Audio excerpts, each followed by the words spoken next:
Halo semuanya guys, kembali lagi sama gue Aldo di sini dan di video kali ini ya, gue pengen ngebahas soal kota-kota yang berhantu yang ada di Cina.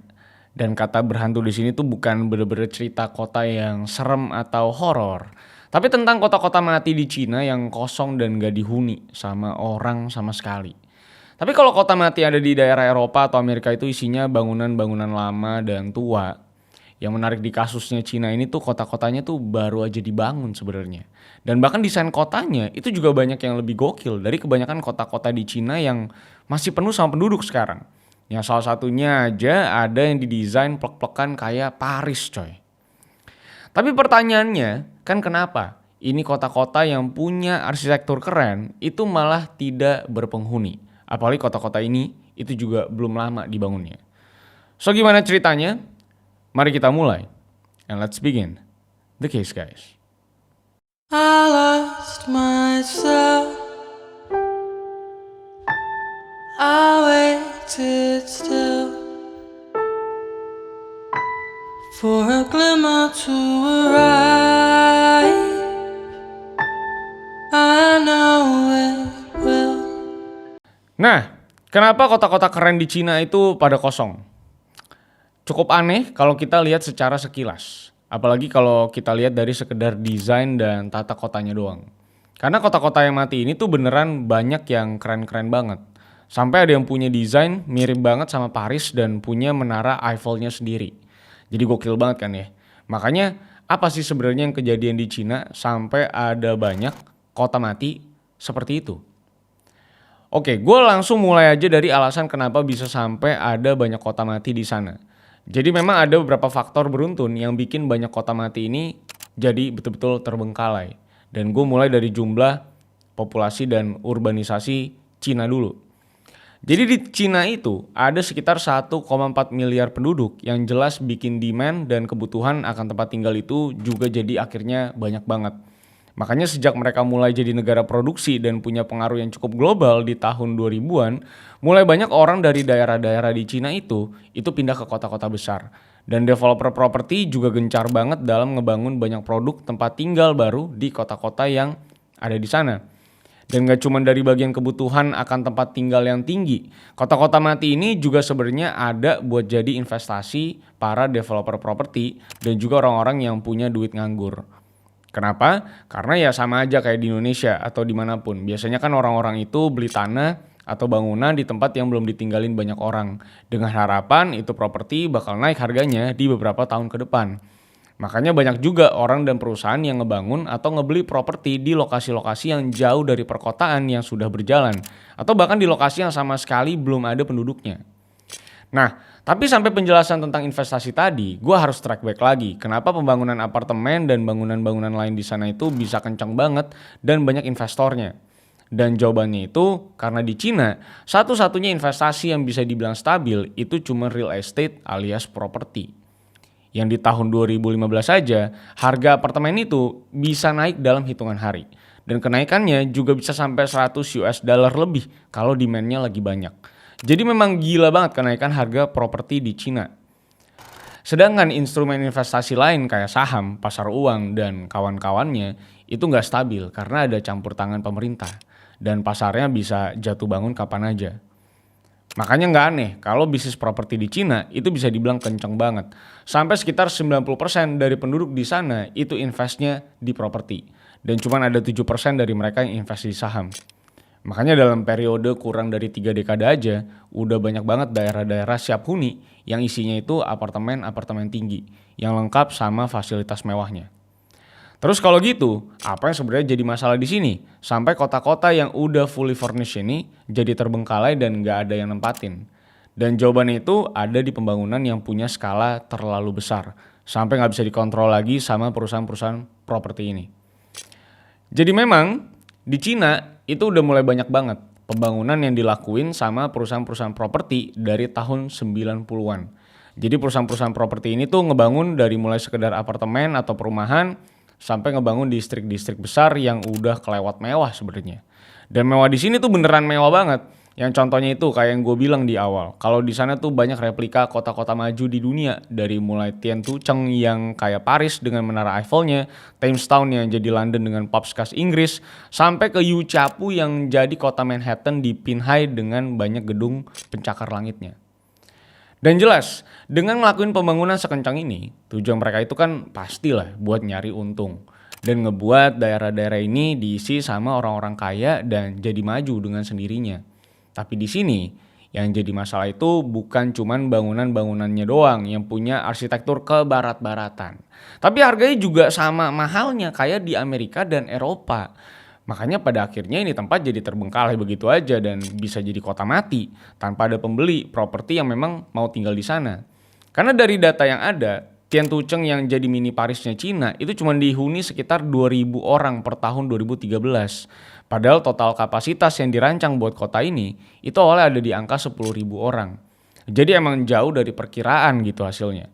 Dan kalau ini kejadian di daerah-daerah fancy yang punya arsitektur kebarat-baratan, terus gimana jadinya dengan daerah-daerah yang isinya itu kayak perkotaan biasa, yang emang cuma jadi tujuan perpindahan penduduk yang datang dari kota lain? Dan jawabannya itu, ya sama-sama terbengkalai. Karena ternyata masalah ini tuh udah lebih dari sekedar gak ada yang beli doang sebenarnya. Tapi memang sumber utamanya itu kayak yang gue bilang tadi, yaitu skala pembangunannya udah terlalu besar.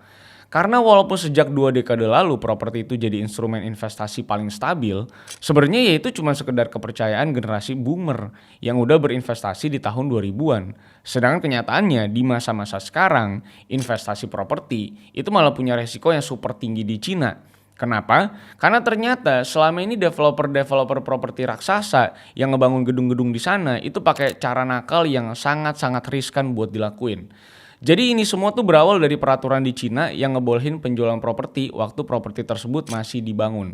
Dan pihak developer itu boleh nerima bayaran secara full dari pembeli tanpa perantara.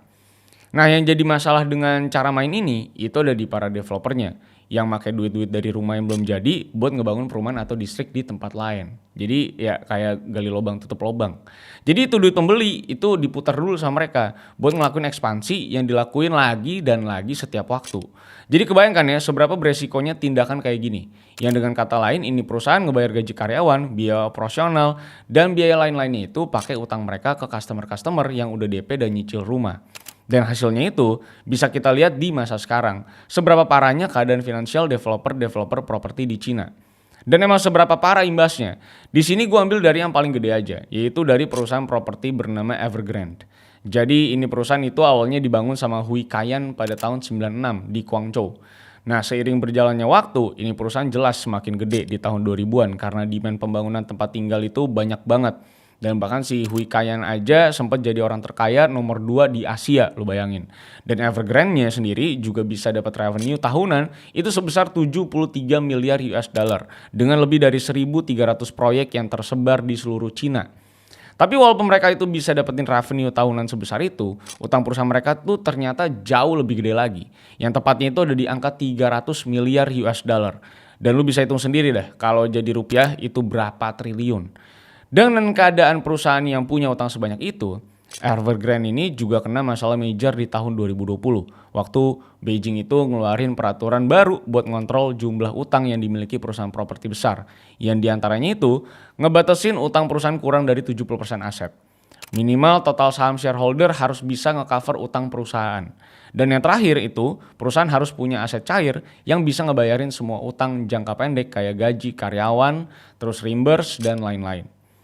Makanya dengan peraturan ini, si Evergrande itu jadi harus terpaksa ngebayarin utangnya dengan ngelakuin diskon besar-besaran. Yang bahkan ngebuat saham mereka itu turun sampai hampir 90% di tahun 2020. Dan dengan perusahaan real estate raksasa yang kena masalah finansial kayak gini, apa dampaknya buat rakyat dan negara Cina itu sendiri? Dan jawabannya itu ya ada di kestabilan ekonomi dan kesejahteraan rakyat mereka. Terutama kelas pekerja yang punya penghasilan pas-pasan dan bisa dibilang cuma cukup buat sekedar survive doang setiap bulannya. Dan kenapa bisa sampai kena sebegitu besarnya? Ya karena ini perusahaan-perusahaan itu udah ngejual tempat tinggal ke banyak penduduk yang tersebar di Cina. Dan harus diingat kalau mereka itu ngelakuin penjualan dengan sistem presale sebelum ini rumah atau apartemen itu bisa ditinggalin.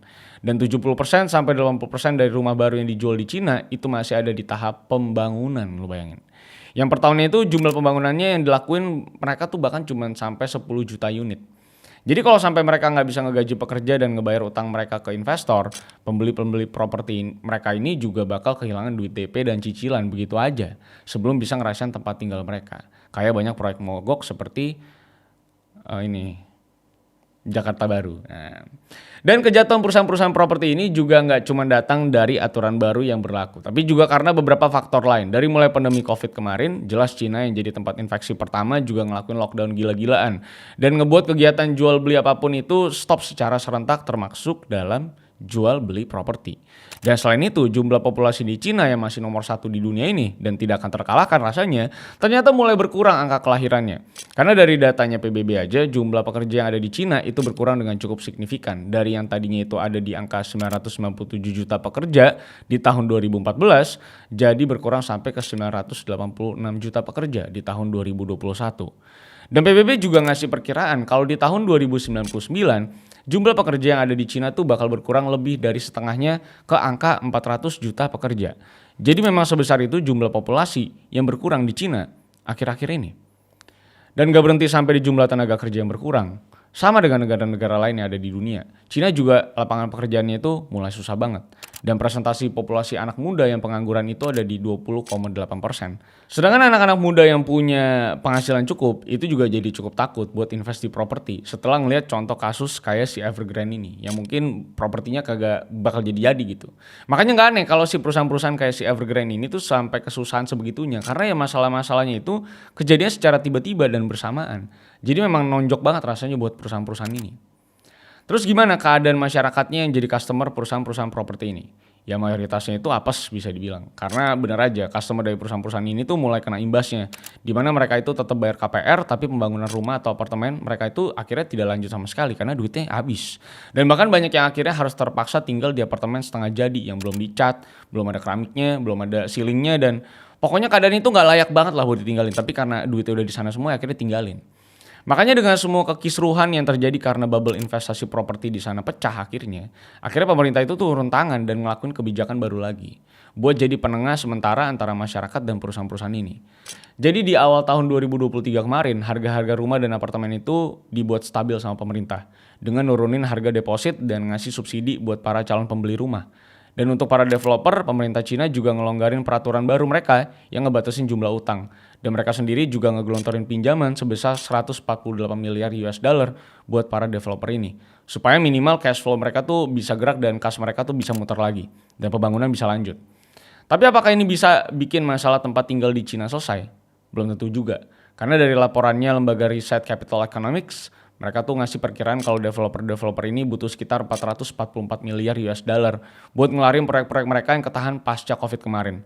Dan kalau emang hal ini nggak bisa dikelarin, nggak cuma para developer ini doang yang bisa bangkrut, tapi bank-bank kecil yang nanggung KPR di daerah-daerah Cina itu juga bisa ikutan bangkrut karena nggak kuat lagi nalangin cicilan rumah masyarakatnya, karena masyarakat juga nggak bisa bayar. Jadi memang masalah kota mati di Cina tuh gede banget masalahnya, dari mulai masalah ekonomi makro sampai ke masalah kesejahteraan rakyatnya sendiri. Walaupun memang dari data yang ada, beberapa dari kota-kota mati ini tuh udah mulai bertambah orang yang tinggalnya. Kayak contohnya itu daerah Tiantucheng yang jadi Paris Mini itu udah nambah dari yang awalnya 2.000 orang, sekarang udah jadi 30.000 orang. Tapi perlu dicatat juga, karena walaupun mereka ini punya angka populasi yang udah naik dan bahkan jauh dari ekspektasi awal, sekarang daerahnya itu bisa dibilang jadi agak kumuh. Banyak fasilitas yang rusak dan jarang ada toko yang buka juga di daerah sana. Jadi itulah sedikit pembahasan tentang kenapa banyak kota mati di Cina. Padahal desain dan arsitekturnya pada bagus dan belum lama juga kota-kota itu sebenarnya selesai dibangun. Ada yang bilang kalau ini tuh cuma skema Ponzi seperti yang tadi kita lihat ya, yang memang dilakuin para developer buat meres duit rakyatnya. Jadi bayar, duitnya nggak tahu kemana. Ada yang bilang kalau juga ini karena memang mereka kepedean sama investasi properti yang terlalu besar. Dan ada juga yang percaya kalau ini ya sekedar dampak dari pandemi dan pengurangan lapangan kerja aja. Sehingga supply dan demand-nya akhirnya nggak lagi seimbang. Jadi itulah dia sesuatu industri yang kalau growth-nya terlalu besar kadang-kadang memang tinggal nunggu bubble-nya pecah doang. Nah untungnya di Indonesia sih nggak terlalu banyak, walaupun banyak juga kasus-kasus yang kayak gini di beberapa daerah. Dan mungkin yang paling terkenal adalah Mekarta, yang iklannya bagus banget. Nah kalau misalkan punya komentar terkait ini, atau kalian punya pengalaman KPR tapi rumahnya nggak jadi, ya boleh tulis di kolom komentar. So terima kasih yang sudah sampai akhir. Sampai jumpa di cerita-cerita selanjutnya. Karena masih banyak cerita yang menarik yang bisa kita bahas. So see you on the next case guys. I lost myself. I waited still for a glimmer to arrive. I know it will, but